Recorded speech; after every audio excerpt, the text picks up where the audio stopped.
ಸಾಮಾಜಿಕ ಜಾಲತಾಣದ ಮೂಲಕ ಹಿಂದೂ ಧರ್ಮ ಮತ್ತು ಹಿಂದೂ ಮಹಿಳೆಯರ ಕುರಿತು ಅವಹೇಳನಕಾರಿ ಪೋಸ್ಟ್ ಮಾಡಿದ ಆರೋಪದಲ್ಲಿ ವ್ಯಕ್ತಿಯನ್ನು ಪೊಲೀಸರು ಬಂಧಿಸಿದ್ದಾರೆ.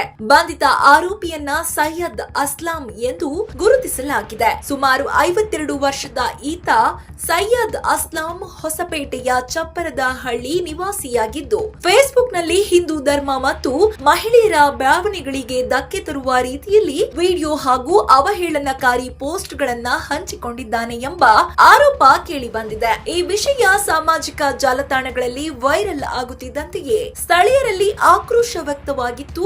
ನಂತರ ಚಪ್ಪರದಹಳ್ಳಿ ನಿವಾಸಿಗಳಿಂದ ದೂರು ಸಲ್ಲಿಸಲಾಗಿ ಪ್ರಕರಣವನ್ನ ಗಂಭೀರವಾಗಿ ಪರಿಗಣಿಸಿದ ಬಡಾವಣೆ ಪೊಲೀಸ್ ಠಾಣೆಯ ಪೊಲೀಸರು ಸೈಯದ್ ಅಸ್ಲಾಂ ವಿರುದ್ಧ ಎಫ್ಐಆರ್ ದಾಖಲಿಸಿದ್ದಾರೆ. ಇದೇ ವೇಳೆ ಆರೋಪಿಯನ್ನು ತಕ್ಷಣ ಬಂಧಿಸಬೇಕೆಂದು ಆಗ್ರಹಿಸಿ ಬಿಜೆಪಿ ಕಾರ್ಯಕರ್ತರು ಪ್ರತಿಭಟನೆ ನಡೆಸಿದ್ದರು. ಪರಿಸ್ಥಿತಿ ಉದ್ವಿಗ್ನವಾಗುವ ಮುನ್ನವೇ ಕಾರ್ಯಾಚರಣೆ ನಡೆಸಿದ ಪೊಲೀಸರು ಆರೋಪಿಯನ್ನ ಬಂಧಿಸಿ ನ್ಯಾಯಾಂಗ ಬಂಧನಕ್ಕೆ ಒಪ್ಪಿಸಿದ್ದಾರೆ. ಈ ಘಟನೆಯಿಂದ ಪ್ರತಿಯೊಬ್ಬರು ಸಾಮಾಜಿಕ ಜಾಲತಾಣಗಳಲ್ಲಿ ಜವಾಬ್ದಾರಿಯುತವಾಗಿ ನಡೆದುಕೊಳ್ಳಬೇಕು ಎಂಬುದು ಅತ್ಯಗತ್ಯವಾಗಿದೆ. ಇನ್ನು ಧರ್ಮ ಅಥವಾ ಸಮುದಾಯಗಳ ಭಾವನೆಗಳಿಗೆ ಧಕ್ಕೆ ತರುವಂತಹ ಇಂತಹ ಪೋಸ್ಟ್ಗಳನ್ನು ಮಾಡುವುದರಿಂದ ಕಾನೂನು ಕ್ರಮ ಎದುರಿಸಬೇಕಾಗುತ್ತದೆ ಎಂದು ಪೊಲೀಸರು ಎಚ್ಚರಿಕೆ ನೀಡಿದ್ದಾರೆ.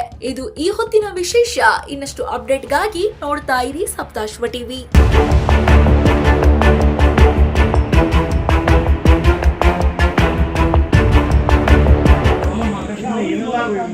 ಬೇಡ. ಈಗ ಅವನು ಮಾಡಿ ನಮ್ಮ ಧರ್ಮ ನಿಂದನೆ ಇವೆಲ್ಲ ಮಾಡಿ ನಾವು ಕಂಪ್ಲೇಂಟ್ ಕೊಟ್ಟಾದ್ಮೇಲೆ ಇವೆಲ್ಲ ಸಮಾಜಗಳು ಬೇರೆ ಬೇರೆ ರಿಲೀಸ್ ಮಾಡ್ತಾರೆ. ಇದು ಆಗೋದು ಬೇಡ. ಅದಲ್ಲ, ಅದಕ್ಕೋಸ್ಕರ ಅವ್ರಿಂದ ನಿಮ್ಮ ಕಸ್ಟಡಿಯ ತಗೊಂಡು ಅವ್ನು ಸರಿಯಾದ ಮೇಡಮ್, ದಯವಿಟ್ಟು ಇದು ಹಿಂದಿನ ಘಟನೆ ಏನಾಗಿತ್ತಲ್ಲ ಅದು ಏನೂ ಪ್ರೊಸೆಸ್ ಆಗಿಲ್ಲ ಅಂತೇಳಿ ನಾವು ಎಫ್ಐಆರ್ ಮಾಡಲಿ ಅಂತ ಸೇರ್ಕೊಂಡಿದ್ದೀವಿ. ನಿಮ್ಮ ಮಾತಿಗೆ ಗೌರವ ಕೊಟ್ಟು ನಾವು 14 ದಿನ ನಾವು ಏನು ಯಾವುದೇ ರೀತಿ ಇದನ್ನು ಮಾಡಲ್ಲ, ವೇಟ್ ಮಾಡ್ತೀವಿ. ಕಾನೂನು ಬಗ್ಗೆ ಇದೆ, ನಿಮ್ದು ಏನು ಕಾನೂನಾತ್ಮಕ ಇದೆ ದಯವಿಟ್ಟು ಮಾಡಿ. ಅಕಸ್ಮಾತ್ ತಮ್ಮ ಕಡೆಯಿಂದ, ಯಾಕಂದ್ರೆ 2 ತಿಂಗಳಿಂದ ಏನೂ ಆಗಿಲ್ಲ ಅದು ಘಟನೆ, ಅದು ಹಿಂದಿನ ನಾವು ನಮ್ಮ ಬಿಜೆಪಿ ಇದ್ರ ಮಾಡಿದ್ವಿ. ಅದೇ ರೀತಿಯಾಗಿ ಕೇಸ್ ಇದೇ ರೀತಿ ಆಯ್ತು ಅಂತಂದ್ರೆ ಇದ್ರ ಬಗ್ಗೆ ಏನ್ ಕ್ರಮ ತಗೋಬಹುದು ಆಸ್ ಪರ್ ಲಾ ನಮ್ಮ ಲೀಗಲ್ ಎಕ್ಸ್ಪರ್ಟ್ ಜೊತೆ ಮಾತಾಡಿ. ಅದ್ರ this is an individual issue, this is separate. ಇದ್ರ ಬಗ್ಗೆ ಏನ್ ಮಾಡಬಹುದು ನಾನು ಹೇಳ್ಕೊಂಡು ನಿಮಗೆ ಕರೆಸಿ ಮಾತಾಡ್ತೀನಿ. ಬಟ್ ಇದ್ರ ಬಗ್ಗೆ ನೀವೇನ್ ನನ್ನ ಗಮನಕ್ಕೆ ತಂದಿದ್ರೆ ವಿ ವಿಲ್ ಟೇಕ್ ಆಕ್ಷನ್. ಮಾಡಿ ಮೇಡಮ್. ಇಲ್ಲ ಅಂತಂದ್ರೆ ಸುಮ್ಮನೆ ಮತ್ತೆ ನಮ್ಮ ರಾಜ್ಯಾಧ್ಯಕ್ಷರು ಬರೋದು, ವಿಜೇಂದ್ರ ಬರೋದು, ಆ ರೀತಿ ಅವಕಾಶ ಮಾಡ್ಕೊಡ್ತೀವಿ. ನೀವು ಬಂದ ಎಲ್ಲ ರೀತಿ ಚೆನ್ನಾಗಿದೆ, ಇದಕ್ಕೆ ನೀವು ಕ್ರಮ ತಗೊಂಡ್ರೆ ನಾವು ನಿಮ್ಮನ್ನು ಬಹಳ ನಾವು ಪೊಲೀಸ್ ಸ್ಟೇಷನ್ಗೆ ಮುತ್ತಿ ಹಾಕಂತಾರಲ್ಲ ರಾಜ್ಯಾಧ್ಯಕ್ಷ ಬಂದು ನಮ್ಮ ಸ್ಟೇಟ್ ಅಲ್ಲಿ ದಯವಿಟ್ಟು ಅವಕಾಶ ಕೊಡಬೇಕು.